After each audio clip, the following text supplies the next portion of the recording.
Jai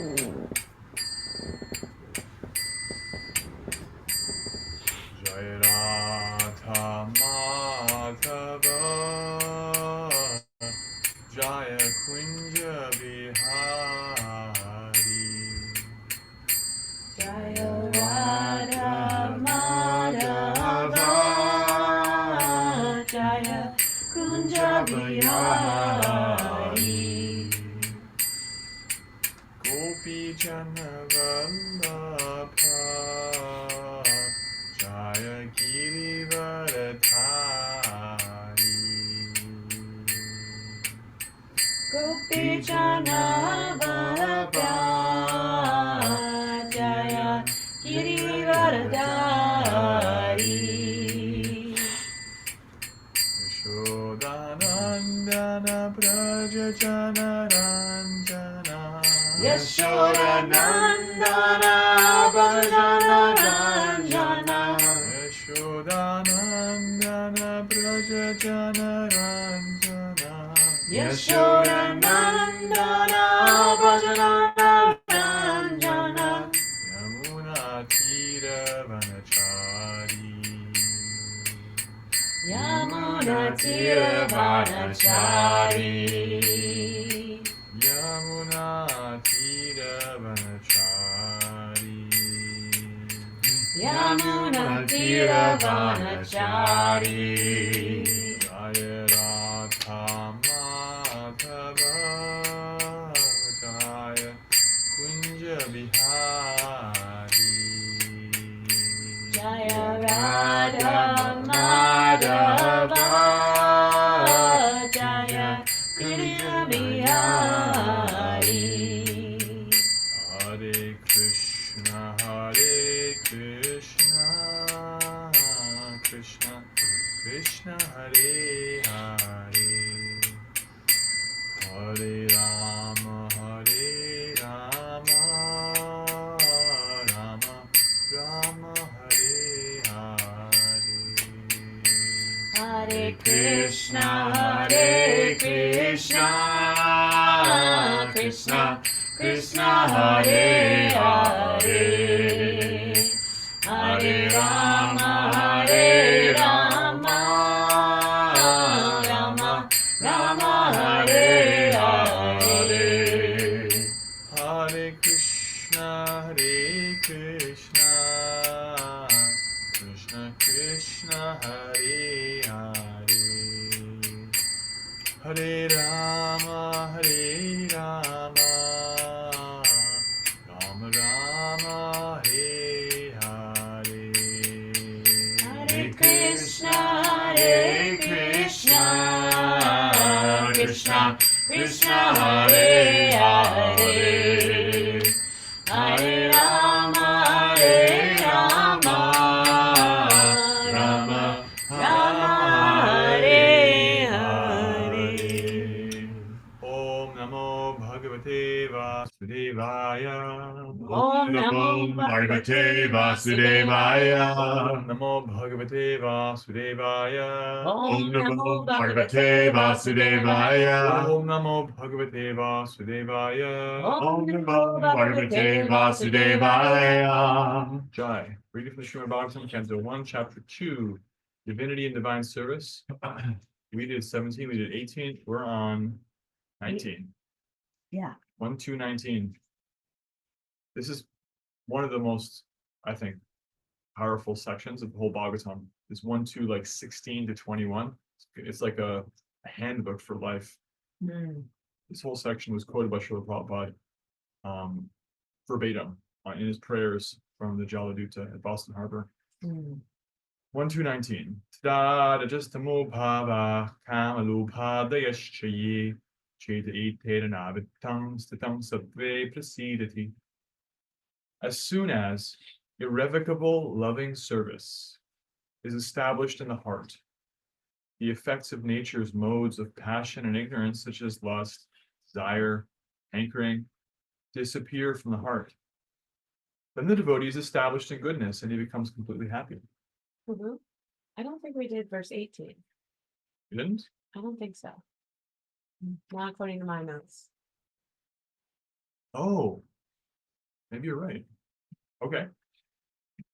Is it I'm okay so to go back excited. one? No. No. We have to Yeah. read that one. We have to read it. Yeah, Okay. because we did 60. Yeah, you're right. We didn't do 18. Okay. Thank you for correcting me. Yeah. Well, we got extra nectar. We got extra. Jai. We get a taste. And I'm going to refer to that verse anyway, because it's part of the continuum of development of your consciousness. That's what this section is talking about. This is 1 to 18. That'll make the recording really interesting. Turn it. Oops. Nashta prayeshva padreshu nityam bhagavata sevaya bhagavati uttama shloke bhaktir bhavati naishtaki. By regular attendance in classes on the Bhagavatam, and by rendering of service to the pure devotee, all that is troublesome to the heart is almost completely destroyed, and loving service unto the personality of Godhead, who is praised with transcendental songs, is established as an irrevocable fact. So the next verse talks about what happens when you have a service. Mhm. Srila Prabhupada's purport. Here is the remedy for eliminating all inauspicious things within the heart, which are considered to be obstacles in the path of self-realization. The remedy is the association of the Bhagavatas. There are 2 types of Bhagavatas, namely the book Bhagavata and the devotee Bhagavata. Both the Bhagavatas are competent remedies, and both of them, or either of them, can be good enough to eliminate the obstacles. A devotee Bhagavata is as good as the book Bhagavata, because the devotee Bhagavata lives his life in terms of the book Bhagavata, and the book Bhagavata is full of information about the personality of Godhead and his pure devotees, who are also Bhagavatas. The Bhagavata book and person are identical. The devotee Bhagavata is a direct representation of Bhagavan, the personality of Godhead. So by pleasing the devotee Bhagavata, one can receive the benefit of the book Bhagavata. Human reason fails to understand how, by serving the book Bhagavata or the book Bhagavata, one gets gradual promotion on the path of devotion. But actually, these are facts explained by Srila Narada Deva, who happened to be a maidservant's son in his previous life. The maidservant was engaged in the menial service of the sages, and thus he also came into contact with them. And simply by associating with them and accepting the remnants of foodstuff left by the sages, the son of the maidservant got the chance to become the great devotee and personality, Srila Narada Deva. These are the miraculous effects of the association of Bhagavatas. And to understand these effects practically, it should be noted that by such sincere association of the Bhagavatas, one is sure to receive transcendental knowledge very easily, with the result that they become fixed in the devotional service of the Lord. The more progress is made in devotional service under the guidance of the Bhagavatas, the more one becomes fixed in the transcendental loving service of the Lord. The messages of the book Bhagavata therefore have to be received from the devotee Bhagavata, and the combination of these 2 Bhagavatas will help the neophyte devotee to make progress on and on. Jai. Jai. Om Jnanatimirandhasya Jnananjanashlakaya Chakraturmilitam Yena Tasmai Shri Gurave Namaha. Jai Shri Krishna Chaitanya Prabhu Nityananda Shri Advaita Gadadhara Srivasadi Gaura Bhaktivinoda. Hare Krishna Krishna Krishna Hare Hare Hare Rama Rama Rama Hare Hare. Lord Premanande, Haribol. Haribol. So 2 verses ago in verse 16, it was described that by service to the pure devotees, one develops a taste for hearing and chanting. And the previous verse, it was described that hearing and chanting actually attracts the attention of Krishna, who resides in the heart. And residing in the heart, he purifies the heart of our burden of being attracted to material things, which is foreign to the soul. He does that and we become purified. And as that purification goes on, this verse discusses if there is regular hearing, meaning every day. Srila Vishwanath Chakrabarti Thakur in his commentary on this verse, he comments on this statement, Nityam Bhagavata Sevaya. Bhagavata, we heard in the purport, the book Bhagavata, by serving the book Bhagavata and the devotee Bhagavata. Seva means service. Nitya means always, always. Like the word Nityananda, Lord Chaitanya's closest associate. Nityananda means Nitya Ananda, always blissful, ever joy. Nityananda means ever joy. Nitya Bhagavata Sevya means always serving the book, always serving the messages, always serving the devotees. And Vishwanath Chakrabarti Thakur says that is for the advanced devotee, that they are moment to moment, always, eternally, irrevocably serving. And for those who are trying to come to that stage, at least every day. That means also nityam. Because anything you take seriously, you do every day. We eat every day. We breathe every day. We bathe the body. We associate with people. There's a lot of things we do every day. And putting Krishna on the list is practical.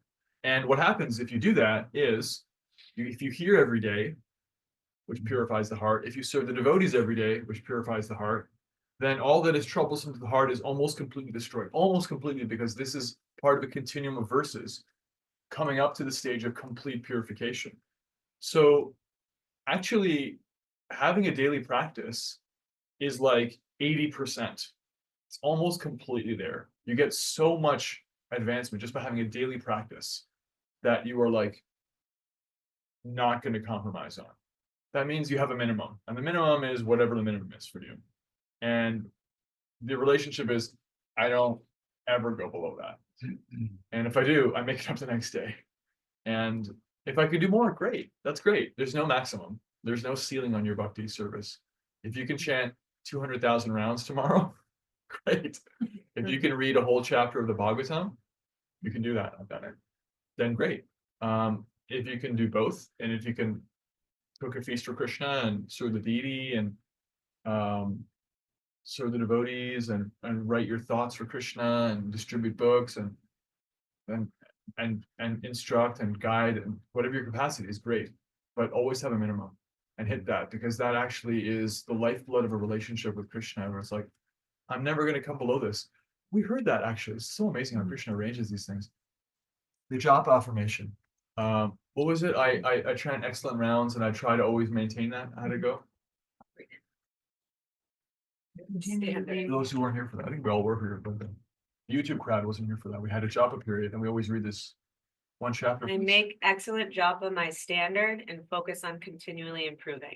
Right, and in this commentary, Mahatma Prabhu was saying that making excellent japa your standard is like noticing, okay, this is what I'm satisfied with. It's not, maybe it's not perfect, but I'll never let it come below that. And someone could think, well, that's very ritualistic. That's all just very mechanical. Here you are, you're chanting these mantras and you're like judging yourself for it. And it's like, well, judging yourself is optional, but relationship is not. This is actually what we do all the time.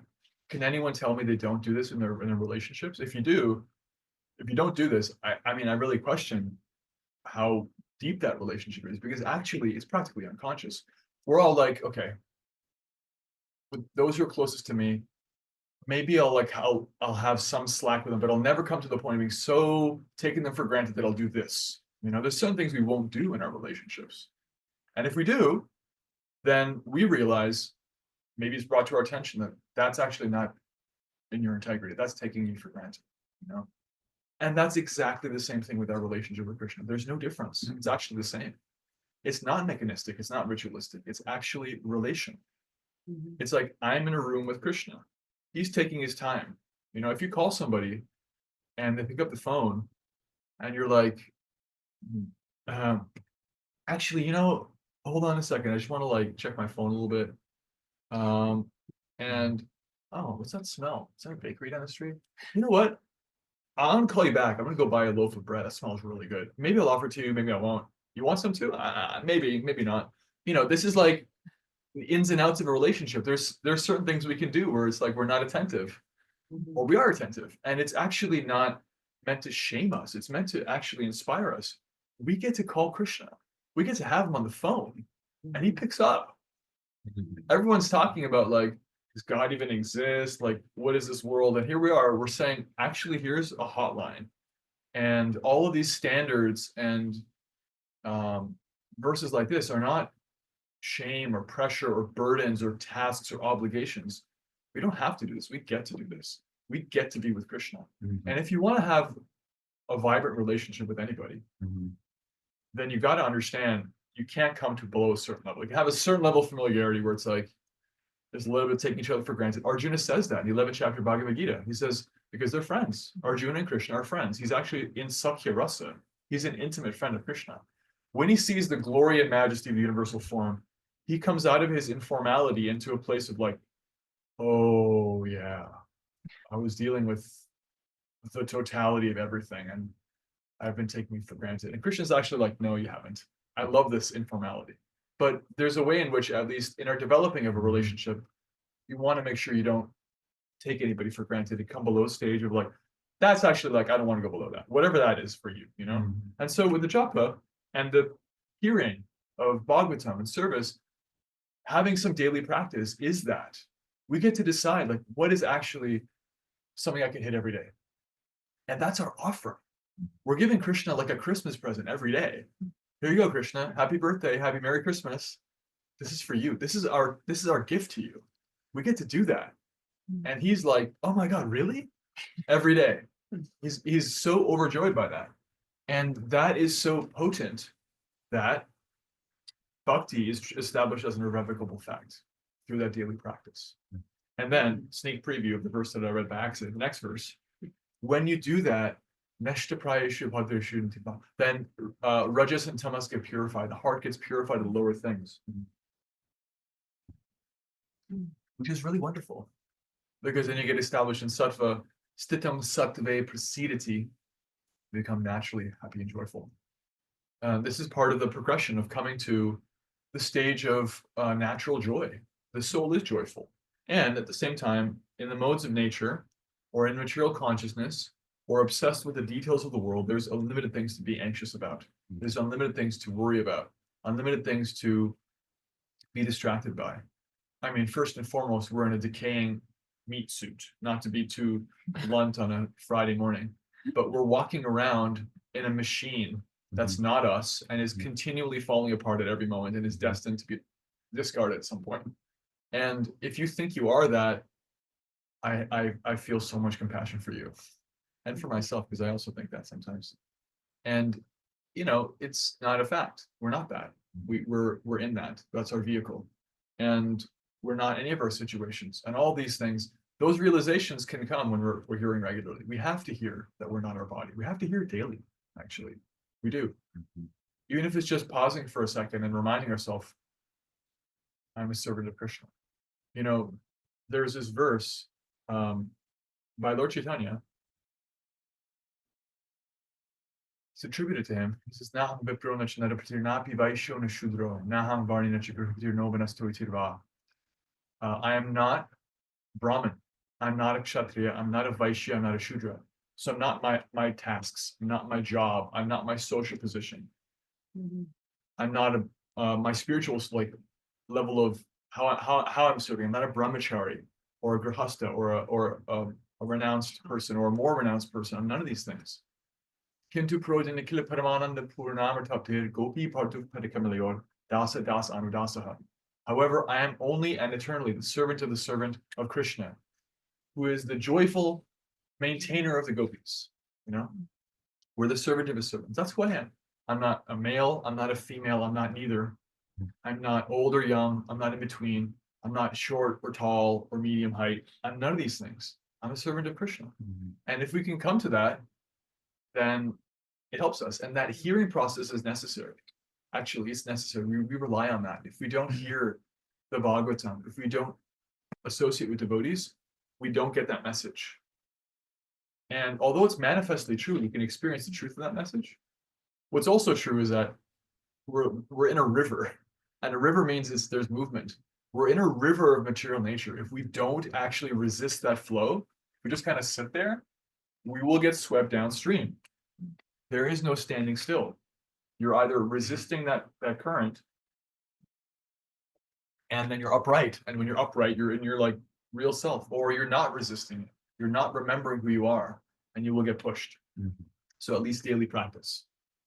And Prabhupada talks about human reason fails to understand how it is that serving the Bhagavatam book or the Bhagavatam person gives gradual promotion, but he cites reference. This is how devotees operate. We cite references. Guru Sadhu and Shastra. In Shastra, our first morning program section was Canto 1, Chapter 5, Narada Muni talking about how he came to bhakti in his previous life. He was a simple boy from a simple family, single mother, not really educated. He just grew up as a young boy under her care, and she gave shelter to some wandering devotees in the Chaturmasya months, the monsoon season. Imagine if it's like this, but 30 times more and every day for 4 months. It's the monsoon season in India. And at that time, everyone stays in one place. The students can't really study and go to school. The merchants can't really deal their merchandise, and everyone just pauses. And so these devotees took shelter with her. And what they do what devotees always do. Nityam Bhagavata Sevaya, every day. And they were very advanced devotees. So he did service for them as a boy. He didn't know anything about what was going on. There was no like, okay, now you're going to become a devotee. No, there was no introduction. There was no indoctrination. There was no formality. There was no church or ritualism. It's just like, oh, thank you for bringing me some water, little boy. I appreciate that. And he would sit there while they would read the Bhagavatam or chant Hare Krishna or sing bhajans. And he didn't get it all. He was a 5-year-old boy. He wasn't on the level of like getting all of that, but it entered his heart, right? And we see that with children. We see that there's a natural way in which the essence of bhakti is very universal. It is not about language. It is not about philosophy. It's about the philosophy of the heart. It's about loving Krishna and relating to him. And he liked that, Narada liked that.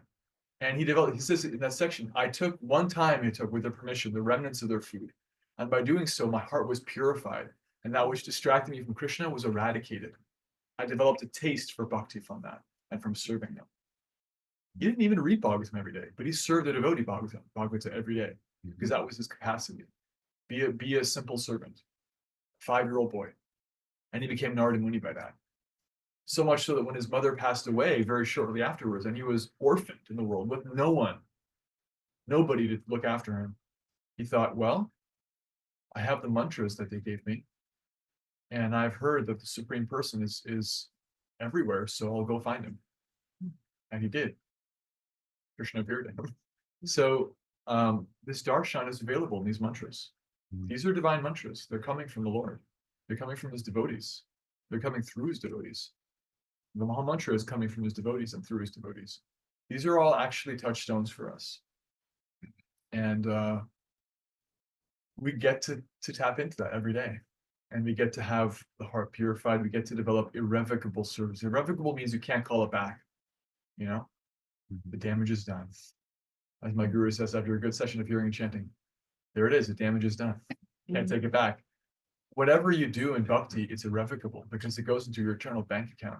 And when you come to a certain level where you have actually like nishta, you're stable, you're past the trying to fight the current, you're actually you have positive standing every day. Then all of your intake now creates forward momentum. Now it's like you've rolled that thing up the hill. Now it's just rolling down the other side, right? You've come to standing. And now you get to accumulate positive benefit. That standing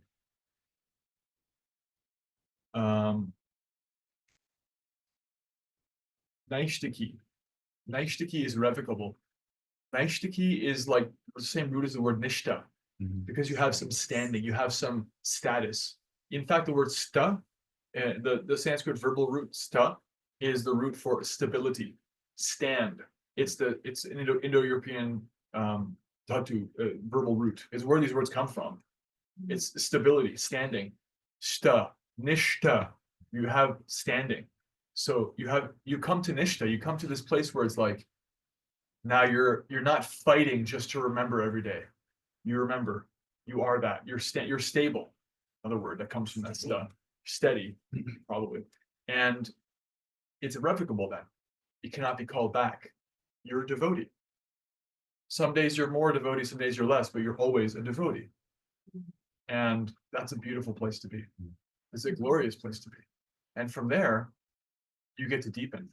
And so we all want to aim for nishta. We all want to aim for stability and standing, where it's like you don't have to anymore struggle every day just to come to like sanity, right? Sometimes it's like that. That's okay. That's normal. And there's a place. There's on the other side. There's nishta. There's this irrevocable place where no matter what, you're always in bhakti. Sometimes more, sometimes less, but you're always basically in bhakti. And so these verses are the guideline for that. The next verse is going to talk about getting beyond nishta and into like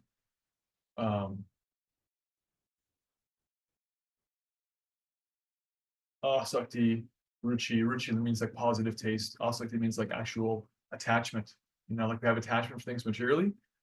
It's a high level to become like really possessive of and attached to Krishna, where you're like, there's this thing called mamata, possessiveness. It's no longer that it's just Krishna. It's like he's my Krishna. You know, not in a sense of like he doesn't belong to everyone else, but we feel like I really want to chant my rounds. I really want to read. My Krishna is there in this. And then we start to think, he's mine and I'm his. I belong to him. Right? There's this reciprocal feeling of like, you know, I'm in your hand. You're taking care of me, please. Like these are higher levels where you're always in that. And there's bhava, devotional ecstasy, and there's prema. So these verses actually they delineate this. First you had sadhu sangha, and then bhajana kriya, daily practice. Nityam bhagavata seva, then Nityam bhagavata seva comes to nishta. You come to steadiness. So this is actually a snapshot. 1-2-16 to 1-2-20, 21 is a snapshot of your progress, your life's goal. This is like, you know, your to-do list or your map, your expedition. Prabhupada quoted this in coming to North America. He quoted this in his prayers to Krishna, where he said, I really want that you please empower me so that my words can help them. Because he said, I don't have much learning. I don't have much bhakti. But what I do have is I have full faith in your name, Krishna. And then he quotes this section. Because this section is saying, if you daily serve the name, you come to purification of heart, you come to nishta, you come to ruchi, you come to bhava, you come to prema. And he's thinking here, Prabhupada is, that's available in the middle of this crazy continent I just walked into. This wild hippy-dippy scene I just walked into. I don't know what this is all about, but somehow this is not separate from your mercy, Krishna. This is your planet. You're available for me in Vrindavan, you're available for them here. Please manifest. And he was right, because that is true. Jagannath means Lord of the universe, not just Lord of one place. So this universal process available in the English language, or, you know, we have a friend, Om, he serves in Mombasa, Kenya, where I don't know what the language is primarily. It's not English. Swahili, maybe, I don't know. But there's also English because of colonialism, but it's available in every language because this is a universal process. You can hear about the Lord, you can glorify them, you can associate with devotees. Doesn't matter what walk of life you're in. Somehow or other, we have to come to that stage of being able to do that. And if we can help people to do that, whatever their conditioning, then they can rapidly make advancement, because that's what this is talking about. We've all felt that. We're all feeling that right now. This is how the bhakti process works. You come into Bhagavatam class, you associate with devotees. There's a very quickly, like, you come to that level again of at least a little bit of nishta. So now let's pause and take questions, reflections, comments, because we have like 9 devotees in the call. That's amazing. Love that. 8 devotees and me. I'll start. So I just love, how you broke down, the words that mean always joy. And my reflection is just simple, like, chant and be happy. It's true. The more we chant with sincerity, like the more joyous, and the more we make room for joy in our lives. And certainly that's been my experience. So that's my simple reflection today. Thank you. Thank you. And to get to that constant joy, you have to take a stand. You got to take a stand, because if you don't take a stand, frame or be framed, as Guy Kawasaki says, you have to take a stand in life. Otherwise, you're going to get pushed around. Someone else is going to decide what you're all about if you don't decide it. If you're like, I am going to walk every day for 5 minutes and move my body no matter what, then you do it. And then next thing you know, you got like a decently in shape body. If you have like a basic exercise sadhana, if you have a basic relationship sadhana, you have a functional relationship. If you have a basic eating sadhana, you have a healthy body. If you have a basic hearing and chanting sadhana where you're like, I don't care, hell or high water, I'm going to do this, I'm going to reach it, then Krishna will empower you how to do that. He will empower you, even if it seems impossible. Not that I'm saying you should go for the craziest goal, but as Prabhupada said, if you aim to shoot the rhino, then even if you miss, people will be like, that was an amazing accomplishment. If you try to do something outstanding, you fall short, you'll still do something amazing. So set some goal. Set some goal for something that's not like shooting a rhino. set some goal for like, okay, that puts me in my stretch zone. If you hit that every day, you try to hit that, that's taking a stand. That's actually, that'll help this verse to manifest in your life. And that'll get you to eternal. On the way to eternal, we have to have like every day. Because things happen, we get distracted. Life is going on. But if you work that in, then okay, that's fine. I'm doing all these things, but I really want to become advanced in bhakti. So I'm going to read every day. I'm going to chant every day.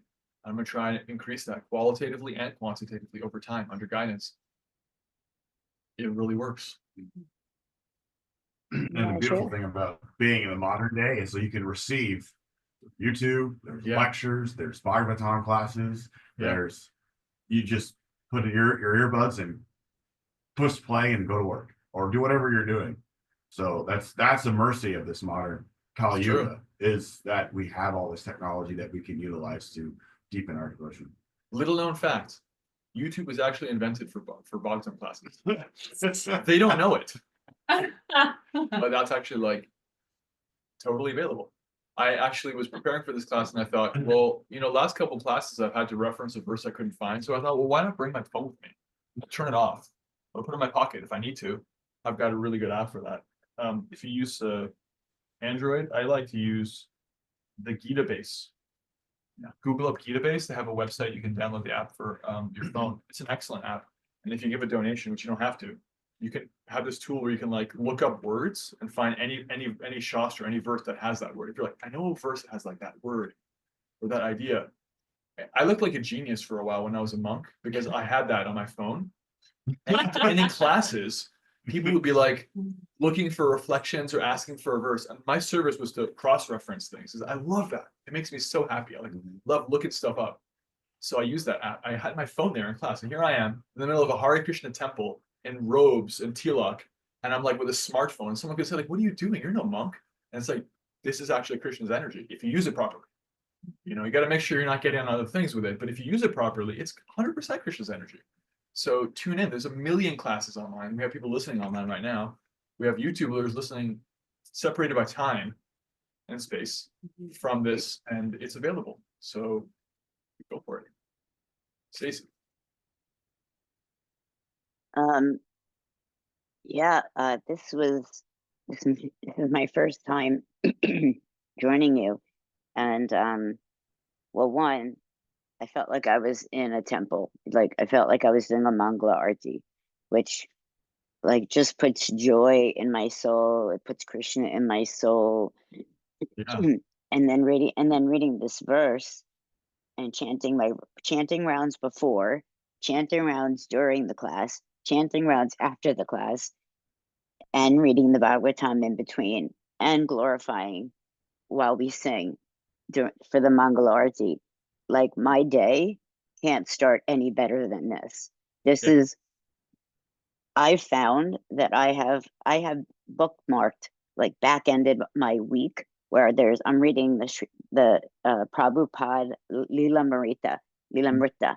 I'm reading Bhagavatam. I'm reading Krishna book. Like I'm reading all kinds of whole like Sastra books all throughout my week so that my head doesn't take me elsewhere.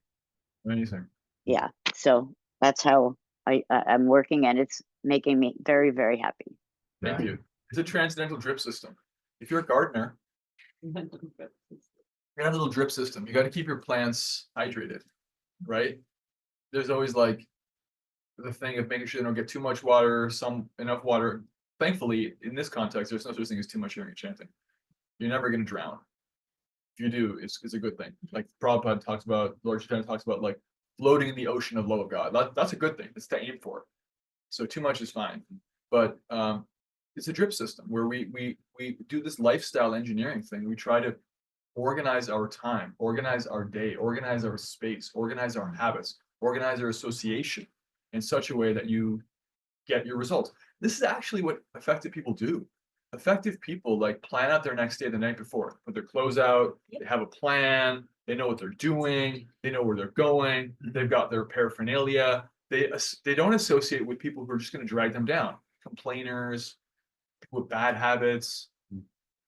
like maybe, sometimes, but they really hanker for the association of people who are exemplifying what they want, whether it's excellence in business, in sports, in whatever, anything.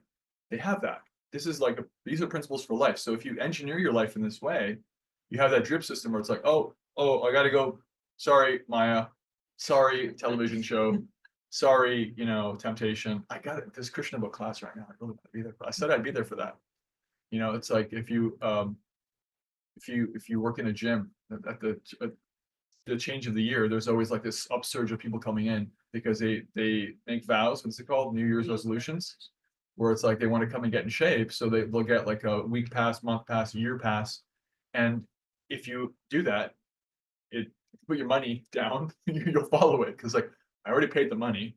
I really should get my value out of this. Or if you promise to go with a friend, it's like, I don't really feel like getting up today, but I told Joe that I'd be there. So you're there, you have this accountability.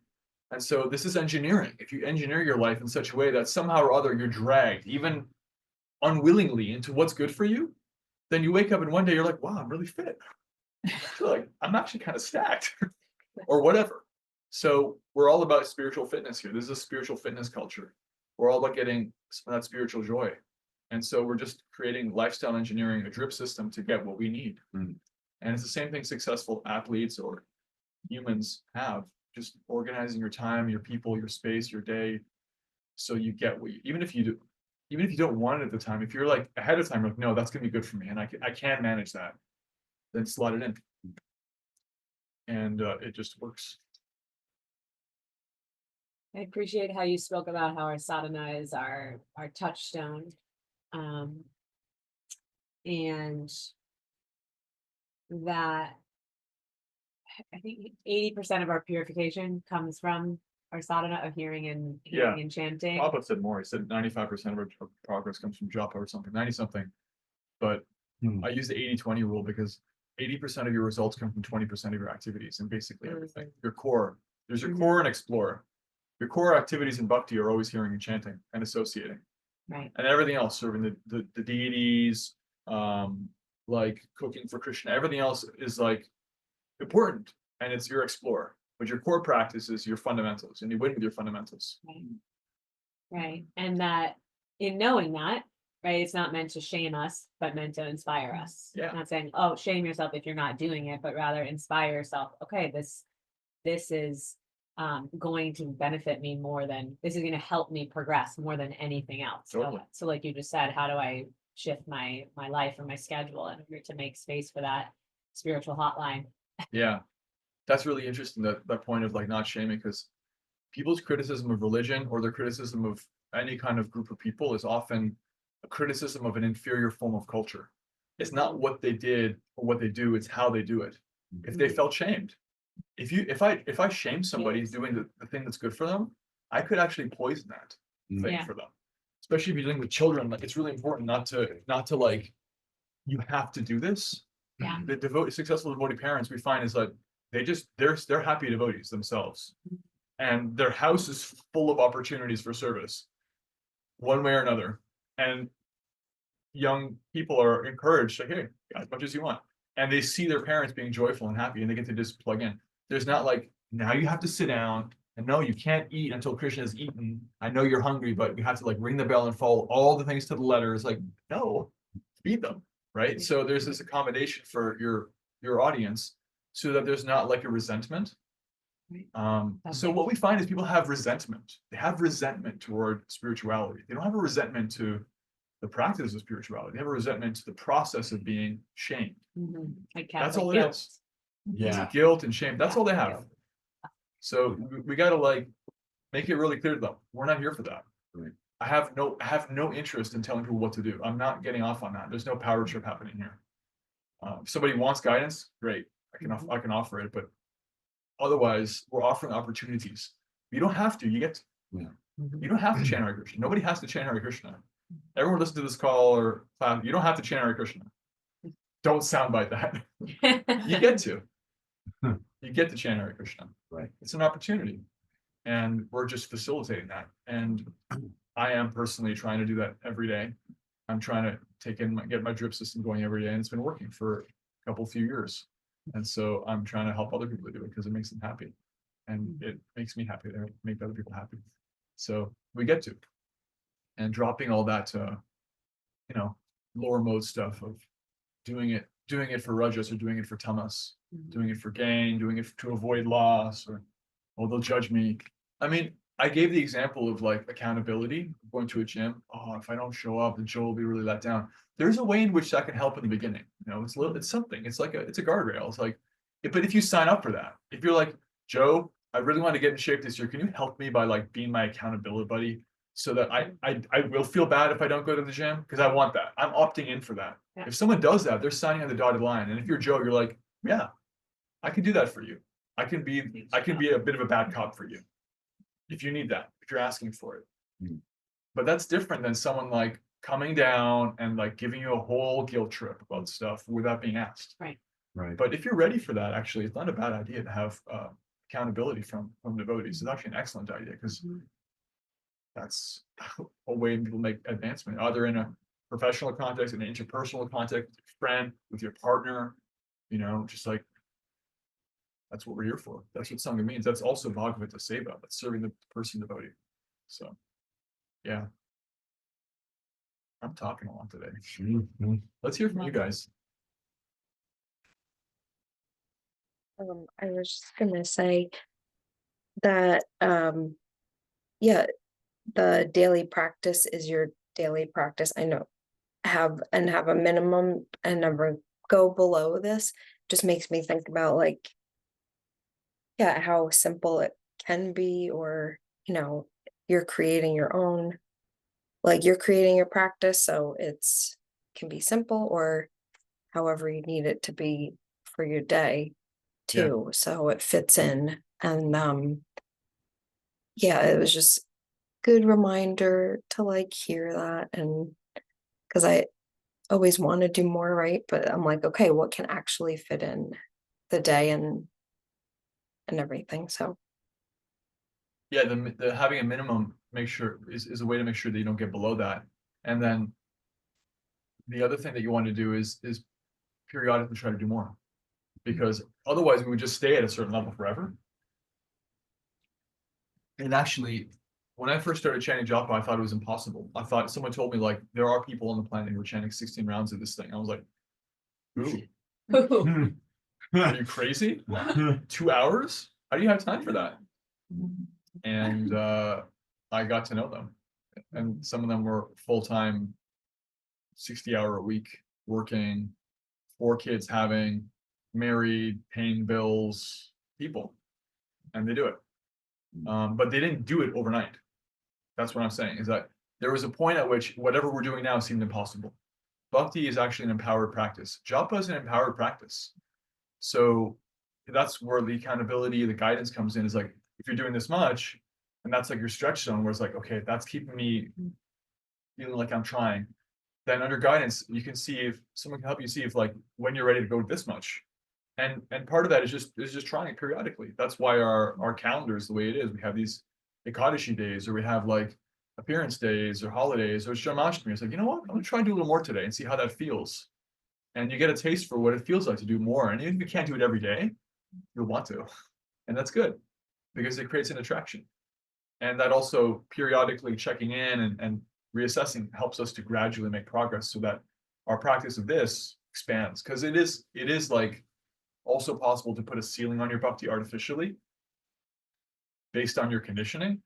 Like for me, I wouldn't associate with devotees if I didn't have to, because I would rather just hang out and read.